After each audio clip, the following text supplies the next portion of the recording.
안녕하세요. 한국 문화와 한국에 대해서 말하는 가이드이자 한국어 선생님 도리예요. 여러분, 제 이름에 좀 달라진 게 있지 않나요? 원래 제가 민 선생님이라고 호칭을 불렀었잖아요. 그런데 제가 생각을 해보니까 한국에는 민이라는 이름을 가진 사람이 너무 많은 거예요. 그래서 여러분이 제 이름을 기억하거나 부를 때 좀 많이 헷갈릴 수 있겠다는 생각을 했어요. 그래서 어떤 이름이 좀 더 부르기 쉽고 어떤 이름이 좀 더 기억에 남을 수 있을까 고민을 하다가 제가 지금 살고 있는 도시인 대전의 캐릭터인 꿈돌이에서 생각을 해내서 도리라는 이름을 새로 지었어요. 그래서 여러분이 앞으로 저를 불러주실 때 도리라고 불러주시면 정말 감사할 것 같습니다. 그리고 제가 오늘은 어떤 주제를 가지고 왔을까요? 여러분 오늘은 기대되지 않으세요? 오늘은 바로 한국의 카페 문화에 대해서 가지고 왔어요. 한국에는 카페가 정말 많거든요. 여러분이 한국에 여행을 오신 적이 있으시다면? 아니면 한국에 여행을 오실 예정이라면 한국에서 카페를 정말 보실 기회가 많으실 거예요. 그래서 오늘은 제가 한국에서 카페에서 할 일을 하면서 어떤 카페 문화가 있는지, 그리고 한국에는 어떤 카페에 대한 용어들이 있는지 소개하려고 해요. 오늘은 이렇게 여러분과 보면서 소통하는 것도 좋지만 제가 카페에서 공부하는 모습을 보면서 ASMR처럼 나레이션으로 소통을 해보려고 해요. 그럼 오늘 제가 카페에서 간 영상들을 시작으로 카페에서 가는 모습부터 주문하는 모습, 그리고 카페에서 공부하는 모습까지 제가 보여드리면서 팟캐스트를 시작해 볼게요. 그럼 우리 출발해 볼까요? 카페를 가기 위해 집에서 출발을 했어요. 오늘은 집에서 가까운데도 제가 평소에 좋아해서 아주 자주 가는 카페를 가기로 했답니다. 카페를 가는 길에 참외를 보았는데요. 참외는 여름의 대표적인 과일인데 벌써 참외를 팔다니 정말 여름이 성큼 다가오는 걸 느꼈어요. 저는 카페를 정말 자주 가는 사람 중에 하나인데요. 여러분은 카페를 좋아하시나요? 저는 집중이 잘 안 될 때 카페에 가서 새로운 환경에서 일을 하다 보면 좀 집중이 잘 되더라고요. 그래서 카페에 자주 가요. 오늘 가려고 하는 카페는 사생활이라고 하는 이름을 가진 카페였어요. 그럼 카페 사생활에 함께 들어가 볼까요? 아이스 아메리카노 2잔이요. 드시고 하시는 거 맞으세요? 네, 드시고 갈게요. 먼저 포인트를 적립할까요? 이리저리 자리를 찾다 알맞은 자리를 찾았어요. 이제 여기 앉아서 공부를 하려고 하는데요. 그럼 이제 한국의 카페 문화에 대해서 이야기를 해볼게요. 한국 카페 문화를 이야기할 때 절대 빼놓을 수 없는 단어가 있는데요. 바로 카공족이에요. 카공족의 뜻은 카페에서 공부를 하는 사람들이라는 뜻의 줄임말이에요. 한국의 카페 문화를 경험해보지 않으신 분들이라면 어떻게 시끄러운 카페에서 공부를 해요? 라고 묻기도 하는데요. 사실 한국 사람들은 너무 조용한 도서관보다 카페에서 들리는 사람들의 대화 소리나 음악 소리, 즉 백색 소음이 있을 때 집중이 더 잘 된다고 느끼는 경우가 많아요. 그래서 대학가 주변 카페에 가보면 이어폰을 끼고 노트북으로 강의를 듣거나 과제를 하는 학생들을 정말 많이 볼 수 있답니다. 이 카공족이 생겨날 수 있었던 이유는 한국 카페의 좋은 인프라 덕분이에요. 바로 와이파이와 콘센트인데요. 한국의 어느 카페를 가던 정말 빠르고 빵빵하게 터지는 무료 와이파이가 기본으로 제공돼요. 비밀번호는 보통 영수증에 적혀 있거나 카운터 앞에 쓰여 있어요. 그리고 벽면이나 테이블 밑을 잘 살펴보면 노트북이나 핸드폰을 충전할 수 있는 콘센트가 있는 경우가 아주 많아요. 그래서 눈치 보지 않고 편안하게 전자기기를 사용할 수 있다는 점이 한국 카페의 아주 큰 장점이라고 생각해요. 외국에도 물론 많지만 한국에서 요즘 가장 흔해진 게 바로 키오스크 주문인데요. 한국에는 키오스크 주문과 함께 아주 보편적인 문화가 있어요. 뭘까요? 바로 진동벨인데요. 주문을 마치고 나면 직원분이 작고 둥근 기계를 하나 주실 거예요. 이게 바로 한국 카페에 보편적으로 사용되는 진동벨이에요. 번호표를 부르는 대신 이 진동벨을 가지고 자리에 앉으면 음료가 다 만들어졌을 때 기계에서 찡찡 하고 진동벨이 울리면서 불빛이 반짝여요. 그때 카운터로 가서 음료를 받아오면 된답니다. 아주 신기한 시스템이지 않나요? 또 한국의 카페 문화 중 독특한 것은 24시간 카페예요.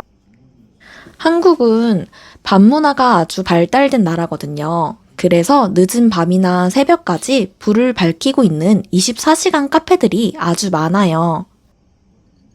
특히 대학생들이 시험 기간이 되면 이 24시간 카페에 아주 많아요.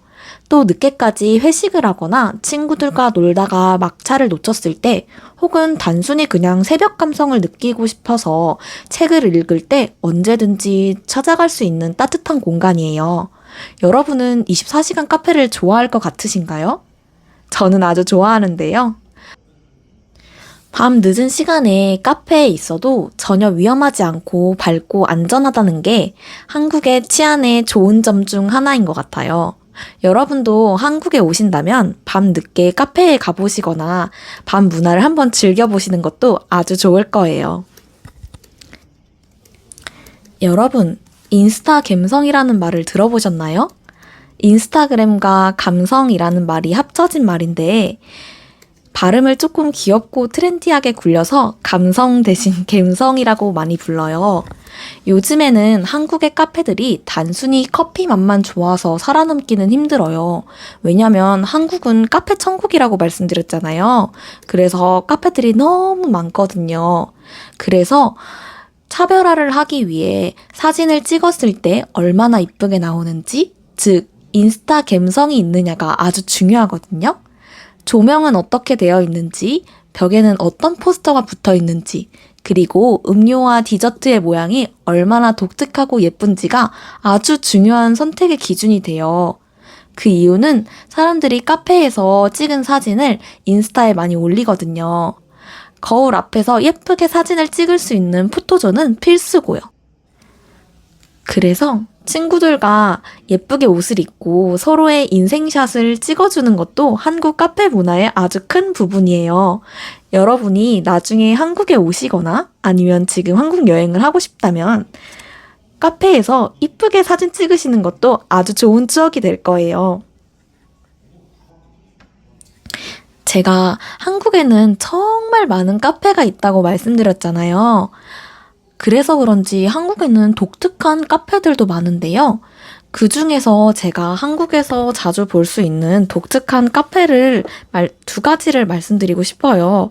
그 중에 한 가지는 바로 한옥 카페예요. 한옥은 한국의 전통 가옥인데요. 전통 가옥은 집일 뜻해요. 그래서 전통 가옥은 한국의 옛날 집을 뜻하는데요. 지금 한국에 있는 아파트들과는 다르게 옛날에는 단독주택을 짓고 살았었어요. 그런데 이 단독주택의 모습이 다른 나라와는 좀 다르게 한국의 전통스러운 문양을 가지고 있는데요.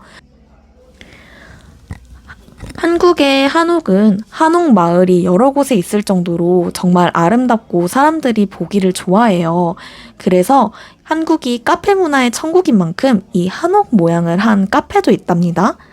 한옥처럼 건물만 개조해서 만든 카페도 있고요. 정말 진짜 한옥에 카페가 들어선 경우도 있는데요.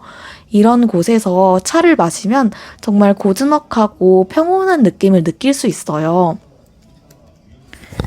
제가 자주 산책하러 가는 수원의 행궁동이나 서울의 익선동 같은 곳에 가면 이런 한옥 카페들이 골목골목 숨어 있어요. 오래된 나무 기둥과 기와지붕 아래에 앉아서 현대적인 에스프레소 머신으로 내린 커피나 한국의 전통차를 마시는 기분은 정말 묘하고 매력적이랍니다. 마루에 걸터 앉아 바람을 맞으며 힐링하기에는 너무 좋은 곳이에요. 그래서 여러분이 한국에 온다면 이 카페 문화를 경험해보고 꼭 한옥 카페를 가보셨으면 좋겠어요. 두 번째로 말씀드릴 수 있는 곳은 도시 외곽에 있는 대형 카페인데요. 한국어로는 주로 베이커리 카페라고도 불러요. 제가 왜 대형 카페라고 말씀을 드렸냐면요. 한국 사람들이 카페를 너무 좋아하고 카페에 자주 가니까 도시가 아닌 조금 밖으로 나가서는 정말 큰 규모의 카페들이 많아요. 여러분이 조금 놀라실 수도 있어요. 왜냐면 저희가 생각하는 카페는 조금 아기자기하고 동네에 있는 커피를 홀짝홀짝 마실 수 있는 그런 카페들이잖아요. 그런데 한국의 대형 카페는 마치 하나의 거대한 성당이나 공장같이 생겼답니다. 그래서 수십 대 혹은 수백 대의 차를 댈 수 있는 주차장이 있고 안으로 들어가면 빵 종류만 수십 가지가 넘게 진열되어 있어요. 통 유리창 너머로 산이나 바다 경치를 볼 수 있는 곳이 많은데 그래서 주말이면 가족들이나 연인들이 차를 타고 나들이를 가는 대표적인 곳이기도 해요. 특히 저는 이 대형 카페들을 좋아하기도 하거든요. 마음이 답답하거나 좀 경치를 구경하고 싶을 때 이 대형 카페에 가서 경치를 구경하고 커피 한 잔을 하면서 마음의 휴식을 즐기곤 해요. 여러분이 혹시 도시뿐만이 아니라 좀 교회에 나가실 기회가 있으시다면 이 대형 카페를 가는 것도 완전 추천드려요.